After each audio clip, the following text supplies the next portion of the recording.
Listen closely, my friends. There is a specific moment that changes everything, not a dramatic moment, not a confrontation, not the day you finally said something, not the moment someone apologized, not the big external event that you thought was going to be the turning point. A quiet moment, eternal, private, the moment you stopped needing the approval, stopped waiting for the recognition, stopped adjusting yourself for the comfort of people who were never going to be comfortable with the real you anyway. Stopped caring about the opinion of people who were not paying your bills, not building your future, not showing up when things got hard, but somehow still living rent-free in the most valuable real estate you own, your mind. And in that moment, something shifted, not in the world outside, in you. And the shift, that specific internal shift, is what makes a person dangerous, not dangerous in the threatening sense. Dangerous in the most powerful sense, the sense that means you cannot be controlled anymore. You cannot be manipulated by the fear of disapproval. You cannot be stopped by the opinion of someone who was never qualified to define you. You cannot be rattled by the things that used to rattle you, because the thing they were rattling, the need for their approval, is no longer there.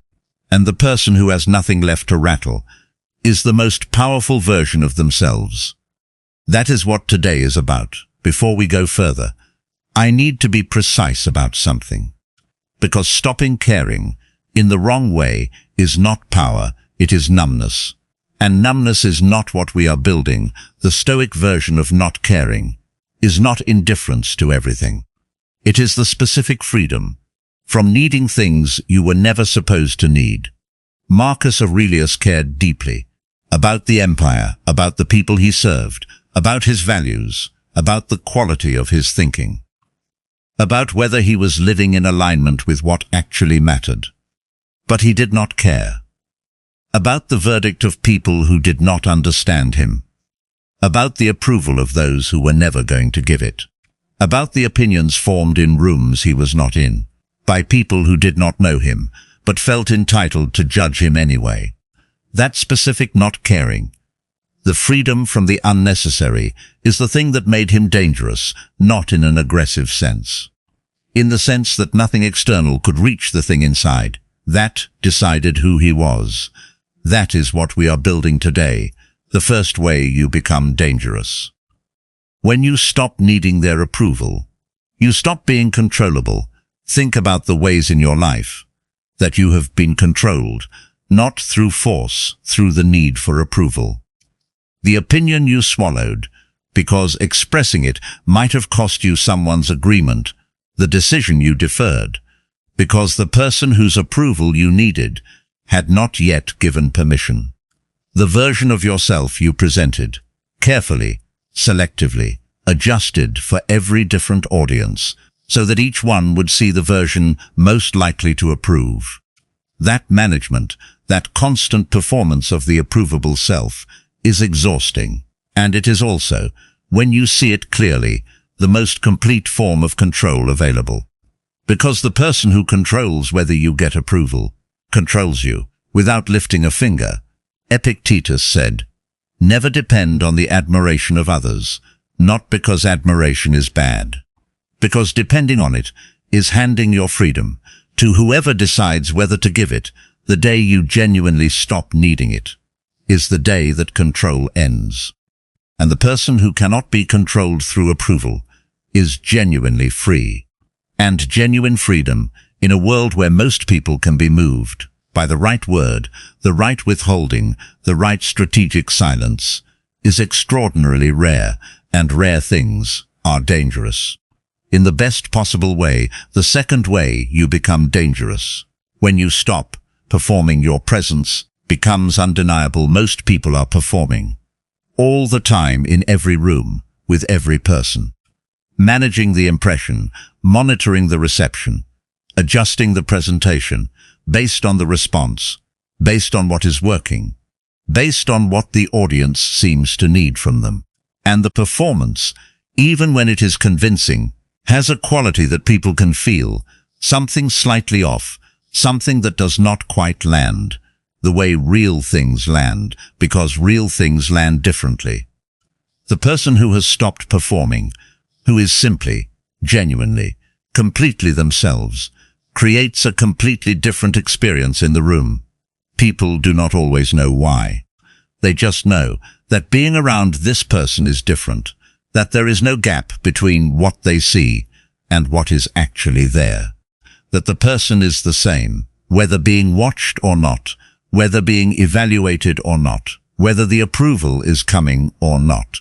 Marcus Aurelius wrote, "Perfection of character is this, to live each day as if it were your last, without frenzy, without apathy, without pretense, without pretense." The person without pretense is the most compelling person in any room, not because they are trying to be, because they have stopped trying to be anything other than what they are, and what they actually are, seen clearly, without the distortion of performance, is always more powerful than the best performance could have been. The third way you become dangerous. When you stop fearing disappointment, you start living honestly. Here is the thing that stops most people. Not the fear of failure, not the fear of pain, the fear of disappointing someone specific. The person whose disappointment carries a specific weight, a parent, a partner, a friend whose opinion you value more than you should, a version of yourself that has been watching and judging and finding you consistently insufficient. And the management of that potential disappointment shapes everything, the decision not made, the path not taken, the honest thing not said, the version of yourself not lived because the disappointment. That would have been the cost, felt too expensive. But here is the truth. Epictetus said, if you want to improve, be content to be thought foolish and stupid with regard to external things.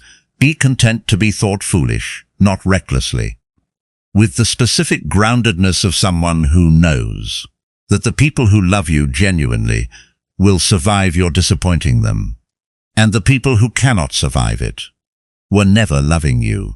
They were loving the version of you that never disappointed, which is not you, it is the performance. And the day you stop protecting the performance is the day the real relationships begin, and the day you start living the life that was always waiting. On the other side of the disappointment you were too afraid to cause, the fourth way you become dangerous. When you stop explaining yourself, you become impossible to argue with. The person who explains, who justifies, who lays out the reasoning behind every decision, is handing the other person a map of where to push, where the uncertainty lives, where the doubt can be inserted, where the argument can take root. And the person with the map will find the weakness every time. But the person who simply acts, decides, and moves, without the running commentary, without the justification, without the invitation for engagement, cannot be argued with. Because there is no argument offered, no map provided, no uncertainty displayed. Marcus Aurelius wrote, "You always own the option of having no opinion. Extend that. You always own the option of offering no explanation. Not because explanations are always wrong.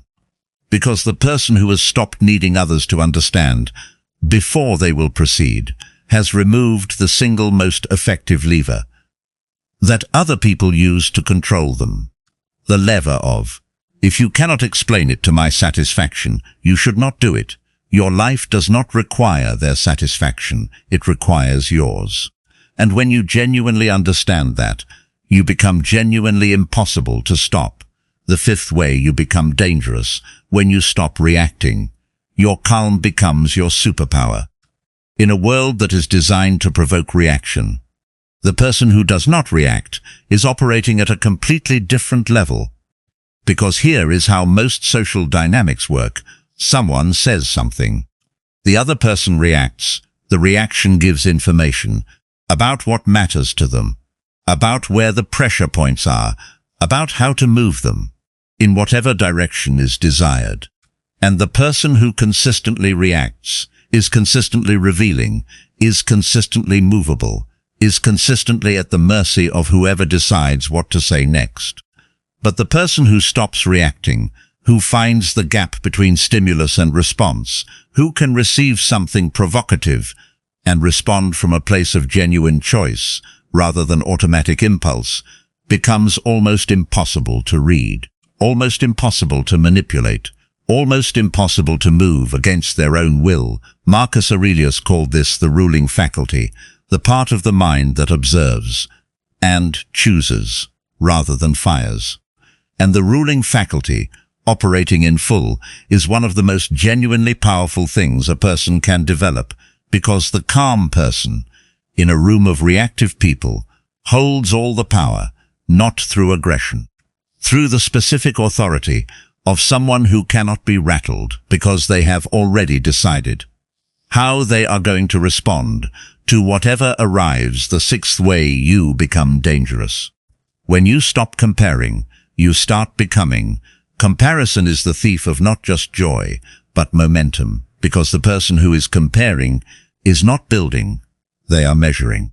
Measuring themselves against someone else's visible progress, someone else's external markers, someone else's highlight reel that has no relationship to the actual reality of their life. And the measuring, the constant recalibration of where you stand in relation to where someone else appears to stand, is the most effective way to stay exactly where you are. Because the person who is measuring is not moving. But the person who has stopped comparing, who has genuinely released the measurement, who has turned completely inward to the specific question of, what am I building? Am I becoming who I am choosing to become? Am I closer today than I was yesterday? That person is in motion. Real motion, the specific forward movement of someone who is not distracted by the direction of other people's movement, but is completely committed to their own. Seneca wrote, "Nusquam et, qui ubique et." One who is everywhere is nowhere. The person in the comparison is everywhere. Other people's lives, other people's timelines, other people's measures of success, and therefore nowhere. But the person who has stopped comparing is somewhere, specifically, precisely, completely present, in the building of their own specific life. And that presence, that complete commitment to their own direction, is one of the most powerful forces available, the seventh way you become dangerous. When you accept that some people will never understand you, and stop needing them to, this is the most liberating thing on this entire list. Because most of the energy spent on seeking approval is spent on a specific small group, the people who should understand, but do not, the person whose understanding would mean the most, but is not forthcoming. The specific someone whose approval has been sought for so long that the seeking has become its own kind of prison. And the truth, the honest Stoic truth, is that some people will never fully understand you. Not because you are unclear, not because you have not explained well enough, not because the right approach has not yet been found, because their experience, their framework, their specific way of seeing is genuinely different from yours. And that is okay. Marcus Aurelius wrote, "If someone can prove me wrong and show me my mistake, I will gladly change. But if no one can, what is it you want from me? What do you want from the person who does not understand? More attempts to make them understand, more performance of the version of yourself that might finally make sense to them, more waiting for the permission that was never theirs to give, or the specific freedom of someone who has genuinely accepted that not everyone will understand and moved forward anyway, not in anger, not in dismissal. In the quiet, settled freedom of someone who knows who they are well enough to not require someone else to confirm it.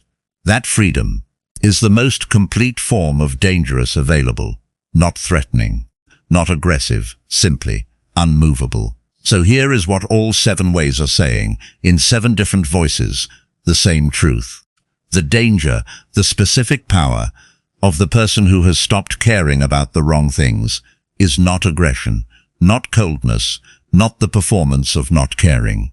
It is the genuine freedom of someone who has built something inside, so real, so theirs, so completely their own, that the outside world, with all its opinions and its approvals and its provocations and its disappointments, simply cannot reach the foundation, cannot move it, cannot change it, cannot make it doubt itself.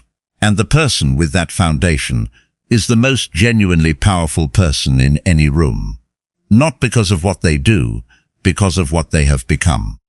Marcus Aurelius wrote, "You have power over your mind, not outside events." Realize this, and you will find strength.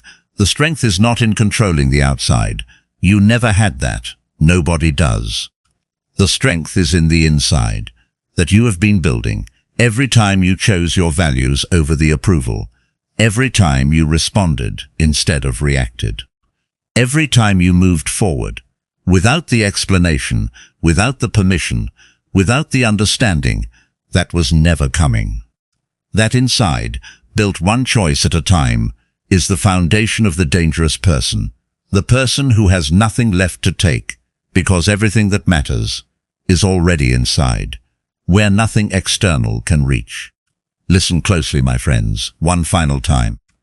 The day you stop caring about the opinion of people who do not know you, about the approval of people who were never going to give it, about the understanding of people who were never going to find it, is not the day you become cold. It is the day you become free, and free people, in a world where most people are controlled by exactly the things you just stopped needing, are the most dangerous people alive, not to others, to the limitations that were always holding them, to the ceiling that was never real, to the version of their life that was waiting on the other side of the approval they finally stopped needing. That life is available right now on the other side of one decision. Stop caring about the wrong things and watch what happens to the right ones. If this found you at exactly the right moment, share it with one person who is still living for someone else's approval and needs to know what is waiting on the other side of letting it go. Subscribe for new Stoic wisdom every single week.